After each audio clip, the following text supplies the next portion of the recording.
ನಮಸ್ಕಾರ. ಉತ್ಸಾಹಕ್ಕಿಂತ ಪ್ರಬಲವಾದದ್ದು ಮತ್ತೊಂದಿಲ್ಲ. ಎಲ್ಲರಿಗೂ ಗೊತ್ತಿರ್ಬೋದು ಈ ಗಿಡ ಯಾವುದು ಅಂತ. ಗಂಧದ ಗಿಡ.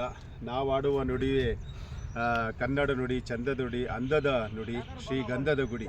ಸೊ ಆ ನುಡಿಯಂತೆ ನಾವು ಯಥೇಚ್ಛವಾಗಿ ಗಂಧದ ಗಿಡಗಳನ್ನ ಬೆಳೆಸೋ ಒಂದು ಕಾರ್ಯಕ್ರಮ ಹಮ್ಮಿಕೊಂಡಿದ್ದೀವಿ.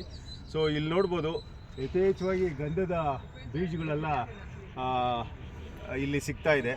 ಸೊ ಆದ್ರಂತೆ ಇಲ್ಲಿ ಈ ಗಂಧದ ಗಿಡ ವಿಶೇಷತೆ ಏನಂದರೆ ಇದು ಪರಾವಲಂಬಿ.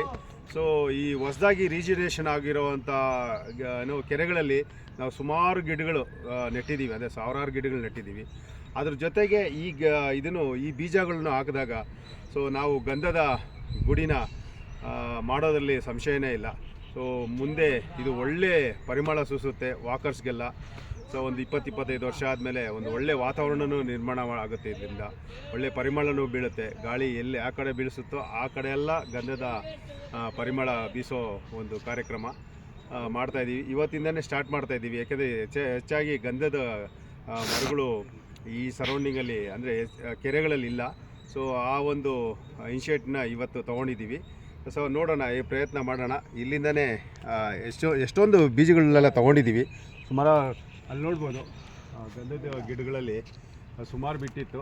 ಸೊ ಸುಮಾರು ನೋಡ್ಬೋದು ಗಿಡಗಳನ್ನೆಲ್ಲ ಸ್ವಲ್ಪ ಒಣಗಿಸಿ ಇದನ್ನು ಸ್ವಲ್ಪ ತಯಾರಿ ಮಾಡಿಕೊಂಡು ಇವಾಗ ಏನಿದೆಯೋ ಕೆರೆಗಳಲ್ಲಿ ಗಿಡ ಅದ್ರ ಪಕ್ಕದಲ್ಲಿ ನೆಟ್ಟು ಈ ಪರಾವಲಂಬಿ ಗಿಡ, ಅಂದರೆ ಆವಾಗಲೇ ಹೇಳಿದ್ನಲ್ಲ, ಇದು ಪರಾವಲಂಬಿ ಗಿಡ.